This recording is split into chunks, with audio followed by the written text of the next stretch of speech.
بڑی علماء نے بحثیں کی ہیں، ان بحثوں میں پڑھنے کا آپ کو فائدہ نہیں ہے، کیونکہ وہ بڑی دقیق قسم کی بحثیں ہیں، بعض اوقات مشکل بات جو ہے انسان کے لیے بجائے ہدایت کے اور تفکر اور تشویش کا ذریعہ بن جاتی ہے۔ صرف میں آپ کو خلاصہ اتنا عرض کر دوں کہ ان کی مباحث کا بحث کا خلاصہ اتنا ہے، وہ کہتے ہیں کہ یہ تو ہو نہیں سکتا، یہ فرعون یہ سمجھتا ہو کہ آسمان زمین میں نے بنائے ہیں، تو پاگل تھا وہ۔ اگر پاگل ہوتا تو پھر اللہ کے نبی کیوں بھیجے جاتے؟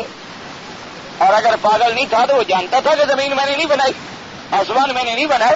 انہوں نے کہا وہ جانتا تھا، اصل وجہ کیا تھی کہ وہ تکبر میں آ گیا اور طغیانی میں آ گیا اور سرکشی میں آ گیا، اس لیے وہ کہنے لگا کہ انا ربکم الاعلی، کہ بھئی تمہارا مربی میں ہوں، تمہیں پالنے والا میں ہوں، تمہیں رزق دینے والا میں ہوں، تمہیں ہر نعمت دینے والا میں ہوں، چاہوں تمہیں قید کر دوں، چاہوں تمہیں قتل کر دوں، چاہے تمہیں پھانسی چڑھا دوں، چاہے تمہیں چھوڑ دوں، اس لیے تم تو میری ربوبیت کے قائل بنو نا۔ انہوں نے کہا گورنر یہ نہیں ہے کہ بالکل وہ عقل سے کورا تھا، اصل قرآن بھی تو یہی کہتے ہیں نا کہ انہو طغی، کہ فرعون جو ہے وہ سرکش بن گیا، اس نے تجاوز کیا، اور تجاوز کیسے کیا؟ حق کے خالق میں بھی تو وہ تجاوز کیا کہ نعوذ باللہ، اپنے آپ کو اس کی صفات سے متصف کیا کہ میں تمہارا رب ہوں، اور تجاوز حق کے خلق میں بھی کیا کہ مخلوق پر رحم کرنا چاہیے تھا، اس نے مخلوق پہ ظلم کیا، مخلوق کی حفاظت کرنی چاہیے تھی، اس نے بنو اسرائیل کے بچوں کو قتل کر ڈالا، مقصود مخلوق کی عزت و عصمت کی حفاظت کرنی چاہیے تھی، اس نے بنی اسرائیل کی عورتوں کو غلام بنا لیا۔ اس لیے اس کی تجاوز جو ہے اللہ کے حق میں بھی تجاوز ہے اور بندوں کے حق میں بھی تجاوز ہے۔ انہو طغی، طغی فی حق الخالق و فی حق الخلق، دونوں طرف اس کا تجاوز ہے۔ ادھر یہ تجاوز ہے کہتے ہیں ربکم الاعلی، اور ادھر یہ تجاوز ہے کہ یذبحون ابناءہم ویستحیون نساءہم، کہ ان کے بچوں کو قتل کر دیتا ہے اور عورتوں کو زندہ چھوڑ دیتا۔ اور اسی طرح سے اللہ تبارک و تعالیٰ نے فرمایا وَأَهْدِيَكَ إِلَىٰ رَبِّكَ فَتَخْشَىٰ، اب بات ہے وَأَرَاهُ الْآيَةَ الْكُبْرىٰ، اللہ نے فرمایا پھر دکھلایا موسیٰ علیہ السلام نے اس کو بڑی نشانی، فَأَرَاهُ الْآيَةَ الْكُبْرىٰ، یعنی اظہر لہ موسیٰ علیہ السلام، موسیٰ علیہ السلام نے اس کو دکھلائی، اس کو ظاہر کی اللہ کی بڑی نشانی۔ بڑی نشانی آیت الکبریٰ سے کیا مراد ہے؟ تو بعض علماء مفسرین تو فرماتے ہیں کہ ید بیضا، ید بیضا جو ہے نا، اللہ نے حکم دیا تھا موسیٰ علیہ السلام کو ادخل یدک فی جیبک تخرج بیضاء من غیر سوء، اللہ نے حکم دیا کہ موسیٰ علیہ السلام اپنے ہاتھ کو ذرا ڈالو نا بغل میں، ڈال دیا، اللہ نے فرمایا اب نکالو، نکالا ہو تو سورج کی طرح روشن، اور من غیر سوء، کوئی بیماری نہیں کہ رنگ بدل گیا ہو، کوئی تکلیف نہیں، اللہ تبارک و تعالیٰ کی طرف سے اظہار قدرت ہے کہ فوراً ہاتھ اتنا نورانی بن جاتا تھا، اتنا اس میں نور آ جاتا تھا، اتنی روشنی آ جاتی تھی، اتنی چمک آ جاتی تھی کہ دیکھنے والوں کی آنکھیں خیرہ ہو جاتی تھی، کیونکہ مقصد انبیاء کا کیا ہے؟ انبیاء کی دعوت بھی تو ظلمات شرک سے نور ایمان کی طرف نکالنا ہوتا ہے۔ انبیاء علیہم السلام کی دعوت کیا ہے؟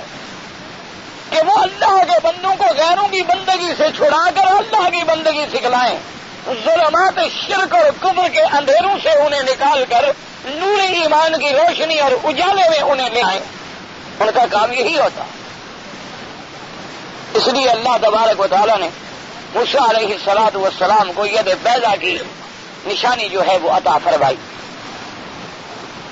آپ دیکھ لیں، میں بعد میں پڑھتا ہوں، آپ اچھی طرح دیکھ لیں، کھڑے ہو کے دیکھ لیں، نہیں اس طرف کھڑے ہو کے اچھی طرح دیکھ لیں تاکہ آپ کو دو کام نہ کرنے پڑے، ایک ادھر دیکھنا پڑے، ایک سبق سنا، آپ ذرا دیکھ لیں، میں پانی پی لوں، دونوں کا کام ہو جائے۔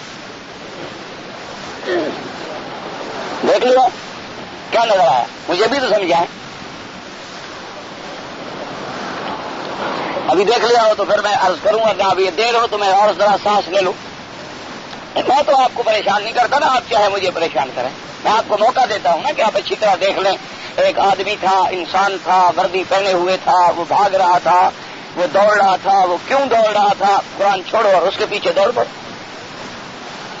تبارک و تعالیٰ رحمت فرمائے، مسلمان قوم عجیب ہے، جب ہمیں یہ باتیں سمجھ آ جائیں گی نا اس دن مسلمان قوم کو کوئی شکست نہیں دے سکتا. کوئی قبر کی طرف چل پڑے یہ سارے دوڑ پڑے, کوئی تعزیہ لے کے کھڑا ہو جائے یہ سارے دوڑ پڑے, کوئی دلدل پکڑ کے آ جائے کہ حضرت حسین علیہ السلام کا دلدل ہے, یہ ابھی کربلا سے آیا ہے, حسین شہید ہو گئے, یہ بدبخت جانور ہمارے پاس واپس آ گیا. پھر اس کے ساتھ ہیں جناب کوئی آدمی حضور کا روزہ اٹھا لے, ماشاء اللہ پیچھے ہوتے ہوئے جائے صلی اللہ علیہ کا جائے, عجیب,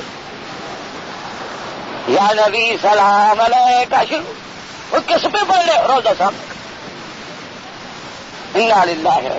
کیا کرے آدمی, اس قوم کا کوئی علاج ہے؟ اس قوم کا کوئی علاج نہیں اللہ کے سوا. 2 منٹ کے بعد کوئی مداری آ جائے ڈبڑکی ہو جائے کہ جناب ایسا سرما ہے کہ ایک سلائی پہنو تو اینک چھوٹ جائے گی, خود اندھا ہے. قوم وہاں کرے, قوم کا کیا ہے؟ جدھر مرضی آئے ان بیچاروں کو آپ لے جائیں, مرضی آئے قبروں پہ سجدہ کروا دیں, وہاں جائیں جہاں روزہ آپ کو نظر آئے ہاتھ باندھے کھڑے. راستے میں چلے جائیں کسی قبر پہ آپ غلاف ڈال دیں, 2 4 6 مہینے بھوکھا مرنا پڑے گا, پھر سمجھیں کہ آپ نے مل لگا لیا. بس وہاں جناب منت بنوتی ہے اور کام اور شروع ہو جائیں گے کہ جناب فلاں جو راستے میں بزرگ ہے نا شہید بابا, نام کیا ہے, نام تو اس کو بھی نہیں آتا, مجاور کو پتہ ہی نہیں قبر کس کی ہے, نام کیا ہے غریب کو, بس کوئی شہید بابا ہے, کوئی شہید دادا ہے, کوئی غائب پیر ہے, کوئی ظاہر پیر ہے, کوئی زندہ پیر ہے, کوئی مادر زاد ولی ہے, کوئی ماں کے پیٹ کے اندر پیر تھا. عجیب کو وجہ کیا ہے؟ اللہ تبارک و تعالیٰ مجھے نہیں ایسی ایسی کتابوں میں لکھا ہے کہ جی بزرگ جب پیدا ہوئے ہیں ماشاءاللہ ماں کے پیٹ سے قرآن کے یہاں پہ, اور اللہ کے بندے سارے قرآن میں 1-2 پیغمبر گزرے ہیں جن کو اللہ نے بچپنے میں حکم اور فہم عطا فرمایا کہ حضرت یحییٰ علیہ السلام اور حضرت عیسیٰ علیہ السلام, اور کسی تیسرے پیغمبر کا تو اللہ نے قرآن میں بھی ذکر نہیں کیا. تو یہ اللہ کے نبیوں سے بھی بڑھ گئے, اللہ کے پیغمبروں سے بھی بڑھ گئے. اور اس کے بعد جناب باقاعدہ واقعات لکھتی ہیں کہ جناب یہ ہے کہ رمضان المبارک کا چاند ہوا, لوگوں میں اختلاف ہو گیا, کوئی کہے چاند نظر آ گیا ہے اور کوئی کہے کہ چاند نظر نہیں آیا. جب اختلاف بہت بڑھ گیا اور مولویوں میں جھگڑا شروع ہو گیا, بعض مولوی کہیں ابھی رپورٹ نہیں ملی, بعض کہیں ایک آدمی کہتا ہے, بعض کہیں کہ نہیں شہادت صحیح نہیں ہے, جھگڑا ہو گیا. تو انہوں نے کہا کہ ابھی اب اور کوئی حل نہیں ہے, پیرانے پیر کی والدہ کی خدمت میں لوگ حاضر ہوئے. ان کی خدمت میں لوگ حاضر ہوئے, انہوں نے کہا کہ بی بی اماں جی ہم تو بڑے جھگڑے میں مبتلا ہو گئے ہیں, کوئی کہتا ہے چاند نظر آ گیا, کوئی کہتا ہے چاند نظر نہیں آیا, رمضان شریف کا چاند ہے. تو بی بی صاحبہ نے فرمایا کہ چاند نظر آ گیا ہے اس لیے کہ آج پیرانے پیر نے دودھ نہیں پیا.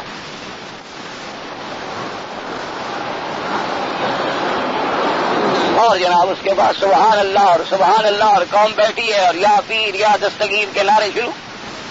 پہلے تو آپ یہ بتائیں کہ چاند کا فیصلہ دن میں ہو رہا تھا یا رات میں؟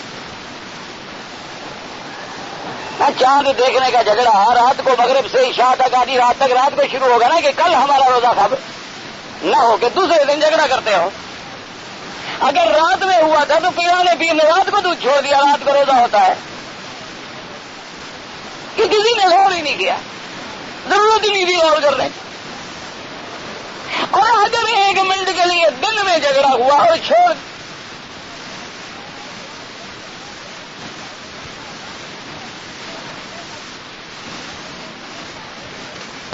قاضی کہتا ہے جی گواہ لاؤ,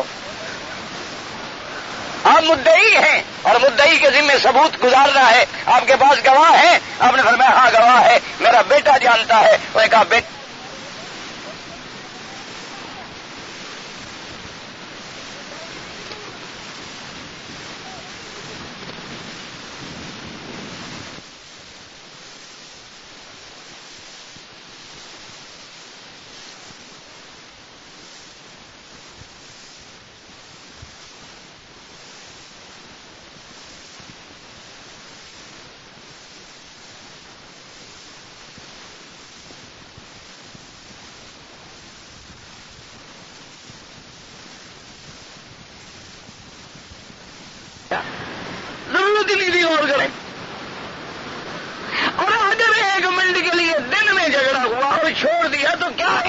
معصوم بچے کا دودھ نہ پینا شریعت میں شہادت ہے؟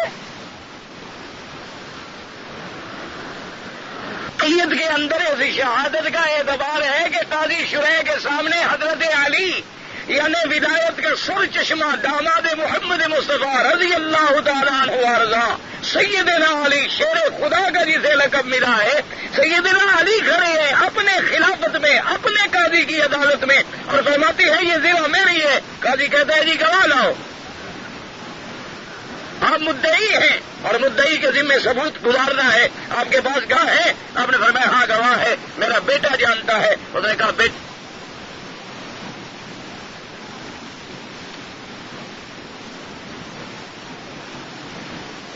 ہو سکتا ہے بات کر دے، باپ کو کیسے جھٹ رہا ہے؟ آپ نے فرمایا میرا ایک غلام ہے کمبر، وہ بھی جانتا ہے۔ فرمایا وہ بھی تو نوکر ہے آپ کا، آپ کے نوکر کی بھی گواہی میں منظور نہیں کر سکتا، کوئی غیر گواہ لے آئے۔ اچھا نے فرمایا زرے کا معاملہ ہے، اب زرہ ہم نے خریدی گھر میں لے آئے یا نوکر جانے یا بات بچے جانے۔ اب زرہ لینے کے بعد میں دنیا کو دکھلانے کے لیے گیا تھا کہ میں نے یہ زرہ خریدی ہے، کہاں سے گواہ لے؟ انہوں نے کہا بہرحال یہ تو گواہ معتبر نہیں ہے، دعویٰ خارج کیا جاتا ہے۔ سیدنا علی رضی اللہ تعالیٰ عنہ نے فرمایا الحمدللہ، فرمایا اللہ تیرا شکر ہے کہ اب بھی اللہ کی سرزمین پر اللہ کے نام سے ڈرنے والے اور عدالت سے فیصلہ کرنے والے موجود ہیں۔ میرے گواہ نہیں ہے، ٹھیک ہے مقدمہ خارج ہو گیا، ہوں تو میں سچا، لیکن گواہ میرے پاس نہیں ہے، میں کیا کروں؟ اسی لیے سب سے بڑا مسئلہ ہے کہ دفعہ یہ بھی ہوا تھا نا جب میراث کا جھگڑا ختم ہو گیا کہ حضور نے فرما دیا ہمارا میراث نہیں ہے، تو بی بی فاطمہ الزہرا کے بارے میں ایک روایت یہ بھی نقل کرتے ہیں کہ اس نے سیدنا ابی بکر سے کہا کہ حضور نے وصیت فرمائی تھی، انہوں نے کہا گواہ لائے۔ کوئی گواہ ہے آپ کے پاس؟ انہوں نے کہا گواہ تو میرا بیٹا ہے، پر میں بیٹے کی شہادت تو قبول نہیں کر سکتا۔ کان کہتا ہے خدا کے بندے وشہدوا شہیدین من رجالکم فإن لم یکونا رجلین فرجل وامرأتان، کہ یا تو دو مرد گواہ لے آؤ یا ایک مرد اور دو عورتیں گواہ لے آؤ، اور خاص طور پہ جب چاند کی شہادت کا مسئلہ ہو تو وہاں تو اور زیادہ گواہوں کی شدت سے ضرورت ہوتی ہے، تو وہاں کسی بچے کا دودھ نہ پینا جو ہے کیا شریعت اسلام میں حجت بن سکتا ہے؟ یہ کسی نے نہیں سوچا، بس پیرانے پیر کی کرامت شروع ہو گئی کہ حضرت جناب جب پیدا ہوئے تو روزہ رکھتے تھے نہ، پہلے بچے پر روزہ فرض ہے۔ دودھ پینے والے بچے کی تو جو ماں ہے اس کو بھی اسلام کہتے ہیں تم روزہ نہ رکھو کہیں بچے کو تکلیف نہ ہو جائے، بعد میں قضا کر لینا۔ حاملہ اور مرضعہ کے لیے تو اللہ نے قرآن میں بھی اجازت دی ہے کہ اگر عورت حاملہ ہے، پیٹ میں بچہ ہے، روزہ رکھے، ممکن ہے بچے کو تکلیف پہنچے، یا بچے کو دودھ پلانے والی ہے، روزہ رکھنے سے خود نہ کھائے گی نہ پیے گی، دودھ نہیں بنے گا تو بچے کو تکلیف ہوتی ہے، اسلام کہتے ہیں روزہ چھوڑ دے، بعد میں قضا کر لے۔ اللہ فرماتے ہیں میرا فرض چھوڑ دے۔ اور اس کے بعد سوچنے کی بات ہے کہ کیا ساری تاریخ میں اسلام میں کبھی حضور نے بھی یہ فیصلہ فرمایا کہ حسن حسین سے پوچھو انہوں نے آج دودھ پیا ہے یا نہیں پیا؟ ایک بات ہے لکھ دی گئی، اور اگر کوئی سمجھائے کہہ دیں گے دیکھو جی وہاں بھی ہے پیران پیر کو منیندہ کوئی تو جی اللہ دے ولیاں دے دشمن ہیں، یہ تو جی ولیوں کو منیندے ہی کوئی نہیں ہے تو منکر نعوذ باللہ، اللہ معاف کرے، اللہ ہمیں بچائے، اور جو ہم پہ تہمت لگاتے ہیں اللہ انہیں ہدایت۔ ہم تو ولیوں کے غلاموں کے غلاموں کے غلاموں کے بھی غلام ہیں، ہم تو ان کی جوتیوں کو اپنے سر کا تاج سمجھتے ہیں، لیکن ولی ولی ہو، اللہ کی شریعت اور اللہ کے احکام کا متبع ہو، سنت رسول کا تابع ہو، اور اس کا ہر قدم قدم نبی صلی اللہ علیہ وسلم پر آئے، وہ اللہ کا ولی ہوتا ہے۔ اس کے تو ہمیں پاؤں کی مٹی بھی لے تو ہم سر پہ رکھ لیں۔ اس لیے ہمیشہ یاد رکھیں ایسی ایسی باتیں آ جاتی ہیں دنیا میں، اور یہ ہماری قوم ہے ماشاءاللہ بڑی سیدھی سادی قوم ہے، ان کو جدھر مرضی آئے لگا۔ آپ نے دیکھا ہوگا نا مسجدوں میں جائیں وہاں ایک عجیب رنگ کی، ہم نے دیکھا اپنے ملک میں وہ ایک ٹوپیاں رکھی ہوتی ہیں، پتہ نہیں کس چیز کی بنی ہوتی ہے، میں تو آج تک سوچتا رہتا ہوں، بڑی ہلکی سی ہوتی ہیں اور بیت کی بنی ہوتی ہے، پتہ نہیں کس چیز کی بنی ہوتی ہیں، وہ یہاں لائن لگے، یہ کیا ہے کہ جی جس کے پاس ٹوپی نہیں ہوگی سر پہ رکھو۔ وہ پہلے اس ٹوپی کے پہن کر نماز پڑھنا جائز بھی ہے، پہلے کسی نے یہ مسئلہ بھی سیکھا ہے کہ ایسی ٹوپیاں جو ہم رکھتے ہیں نا جو کوئی اپنا اس کی کھجور کے اس کی بنی ہوئی اور بعض ہوتی ہیں باریک باریک پتلی سی بیت کی تاریں ہوتی ہیں، ان کی ٹوپیاں بنی ہوئی. مسئلہ یہ ہے کہ جو چیز بندہ پہن کر کسی کے سامنے جاتے ہوئے شرماتا ہے، فقہاء نے لکھا وہ چیز پہن کر اللہ کے دربار میں بھی نہ آئے. کیا مانا؟ مثلا آپ سر ننگا عدالت میں نہیں جاتے، سر ننگا کسی بادشاہ کے سامنے نہیں جاتے، تو اللہ کے دربار میں بھی سر ننگے نہ آئے. اگر آپ مثلا یہ ٹوپی پہن کے باہر نہیں جاتے، باقاعدہ خطرہ شترا سر پہ رکھتے ہیں یا پگڑی باندھتے ہیں یا اپنی جناب اور اوپر کپڑا ڈالتے، تو اللہ کے دربار میں بھی اسی طرح آئے. کیونکہ اگر جس چیز کو لوگوں کے سامنے تم حقیر سمجھ رہے ہو، خدا کے سامنے نہیں سمجھ رہے ہو.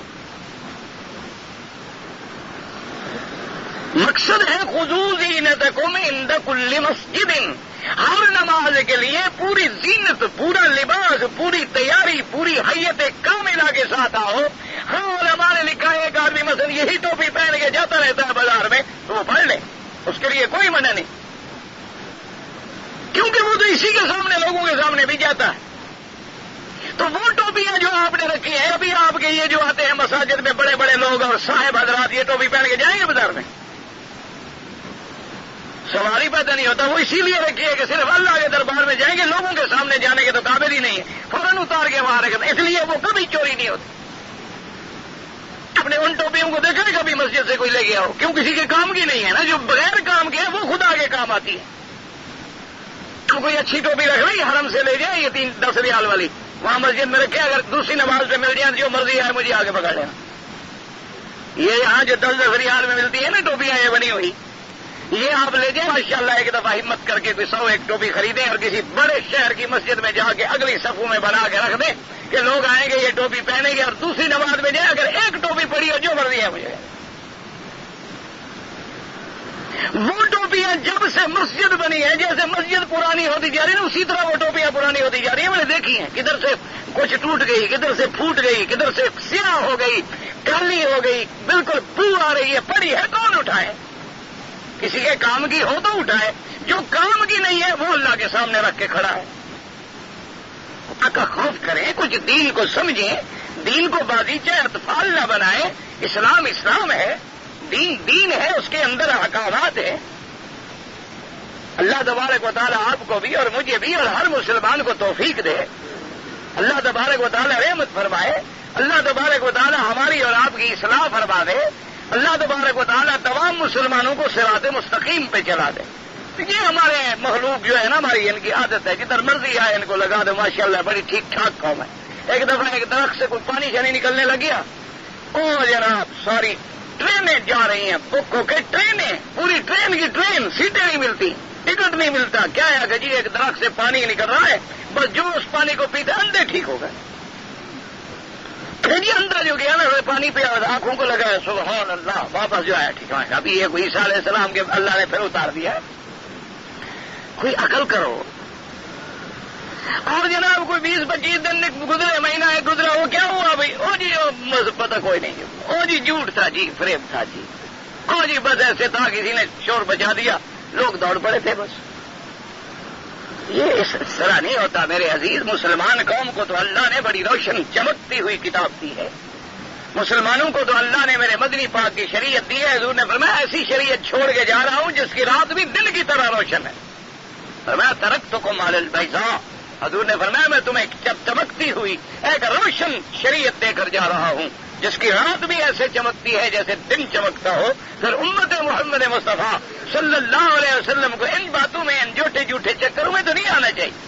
کہیں طوطا بیٹھا ہے وہ غیب کا حال بتا رہا، کہیں کوئی اور بیٹھی ہوئی ہے، کوئی چھوٹی سی پرلی ہوتی ہے بلبل سی، وہ جناب قسمت کے حال بتا رہی ہے. اب انگریزوں نے ایک کمپیوٹر مشین بنا دی ہے، وہ پیر کے بجائے حال بتلاتی ہے. کبھی پیر حال بتلایا کرتا تھا، اب ایک مشین ہے باقاعدہ کمپیوٹرائز، آپ کھڑے ہو جائیں ٹک کر کے آپ کا وزن بھی نکل آئے گا، آپ کی قسمت کا حال بھی نکل آئے گا.